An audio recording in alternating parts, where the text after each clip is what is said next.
It is no secret that J.R.R. Tolkien was not particularly fond of attention.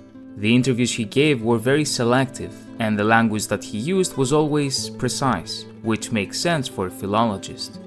Although on an academic level, Tolkien had made a name for himself through his various opinions regarding, notably, mythology and fairy tales, his true widespread popularity outside of academia came following the release of The Hobbit in 1937 and especially The Lord of the Rings in 1954.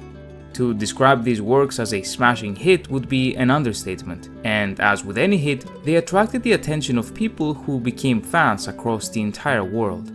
Although Tolkien was always keen on replying to letters written by fans and engaging with them in meaningful conversation regarding the philosophy of his world, Tolkien became increasingly concerned the more he learned about the fans of his work. You see, whereas for many people nowadays, as well as during Tolkien's own time, The Lord of the Rings was simply a work of fantasy and piece of entertainment with an incredible world and beloved characters, for Tolkien it was something infinitely more important. He described it again and again as an expression of his faith, and within it, he contemplated matters that were innately important in his own life as a Christian. What is the point of existence? Why does evil exist, and how do we fight sin? You get the idea. Naturally, and this is something he partly recognized, he did release a piece of entertainment, and people are not forced to see it, understand it, or appreciate it in the way that he himself did, which is the sole reason he disliked something like allegory to begin with. Nonetheless, as a man with strong religious beliefs as well as traditionalist opinions, something reflected in his work, Tolkien was alarmed on two very important levels. The first was taking his work and commandeering it into being something that it, philosophically, was not meant to be, and especially when this was done by people who must have certainly disagreed with Tolkien's Catholic worldview on a fundamental level. The second was the creation of a cult of personality of sorts surrounding him, which Tolkien recognized was especially alarming and something he openly disapproved of. Due in part to his humility, he saw it as quite peculiar, to say the least, that people would dedicate so much of their time and effort over him and his works, and essentially obsess over him, forming their own Tolkien societies and organizations, or YouTube channels, dedicated exclusively to him. What may have also played a role could have been his genuine religious feeling, which would have certainly dissuaded him from enjoying such extreme dedication from people he didn't even know. And all of these are just the intellectual reasons of his concerns, with American fans calling him in the middle of the night, adding some extra fuel to the fire. In fact, as revealed in letter 287, because of this exact thing, Tolkien even contemplated having his telephone number removed from the Oxford directory. The telephone would ring in the middle of the night. An unknown American was on the line, wishing to speak to Tolkien in person, and quite unaware of the time difference. Worst of all, people began to take photographs through the windows. It was not the kind of thing that should happen in an ordered world, a scoured shire. In terms of his more dedicated fans, in letter 275, which is in reference to the New York Tolkien Society, Tolkien comments that, "Yes, I have heard about the Tolkien Society. Real lunatics don't join them, I think. But still, such things fill me too with alarm and despondency."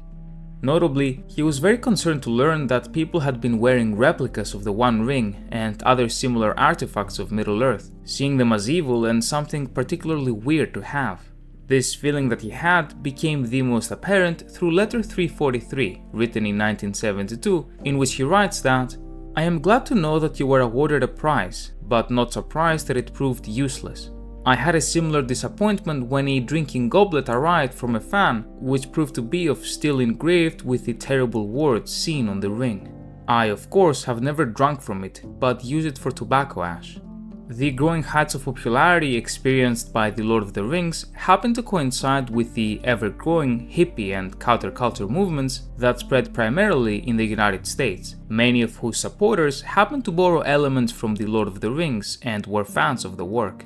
As a traditionalist Catholic who openly stated that the book was a fundamentally Catholic one, and more so a Catholic that was suspicious of modern Western and specifically American culture, you can probably understand why, from his perspective at least, Tolkien was concerned about the types of people that were gathering around himself and his work. Frodo lives, Gandalf for president, and other memorable slogans from the time period, in combination with the alleged use of narcotics while group reading The Lord of the Rings, are just some of the things that come to mind, whether they were exaggerated or not. Famously, Led Zeppelin and other groups such as Black Sabbath and more all had Lord of the Rings themed songs, with Misty Mountain Hop being a memorable example, which came out while Tolkien was still alive, and in case you haven't read his letters, he was not a big fan of this type of music. This whole matter is taken a step further once you consider that the Lord of the Rings being embraced by the American counterculture, in turn, made it a subject of mockery, with works such as Lord of the Rings coming out within Tolkien's lifetime in 1969. As you can understand, Tolkien must not have been a particularly big fan of this trend, driven forward largely by foreign international fans who seemed to be obsessed with his work, but who nonetheless differed greatly, to say the least, from the professor's own worldview. All of this leads me to Humphrey Carpenter's official biography for Tolkien. In it, he writes that, as for Tolkien himself, writing to his colleague Norman Davies, he referred to the widespread enthusiasm for his books as my deplorable cultus, and to a reporter who asked him if he was pleased by the enthusiasm of the young Americans, he replied, art moves them, and they don't know what they've been moved by, and they get quite drunk on it. Many young Americans are involved in the stories in a way that I am not. Earlier in the chapter, Carpenter even mentions the creation of a psychedelic magazine called Gandalf's Garden, which avowed to bring beautiful people together. Another quote of Tolkien on the matter of his fandom, also highlighted within the biography, states that, being a cult figure in one's own lifetime, I'm afraid, is not at all pleasant. However, I do not find that it tends to puff one up. In my case, at any rate, it makes me feel extremely small and inadequate. But even the nose of a modest idol cannot remain entirely untickled by the sweet smell of incense. While deeply worried about how his works were being used abroad, as well as the implications of millions of people worldwide looking up to him and perhaps obsessing over his work, Tolkien nevertheless remained, largely at least, accessible to those that wished to speak to him. Although there are reports within the biography of Tolkien's clever ways to avoid talking to people, the professor really put an incredible effort to make sure his mail was always answered, in detail and with much respect. And, despite his concerns about the Tolkien Society, he exchanged numerous letters with its chairman, and the society itself, it should be mentioned, played an important role in protecting Tolkien's rights with the American publication of The Lord of the Rings. In fact, in letter 276, we see that he was even invited to join the Tolkien Society of America, though he politely declined, maintaining that it would be improper for him, as the author, to be a member of a club discussing his works, whether positively or critically. He did, however, wish the society and its co-founder Richard Plotz the very best, and even offered to provide exclusive information regarding his world that had not been published yet.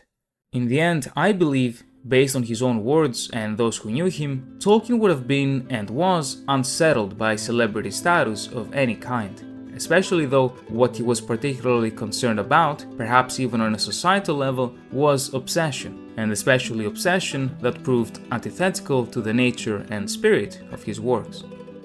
A massive thank you to my channel members, and thank you very much for watching.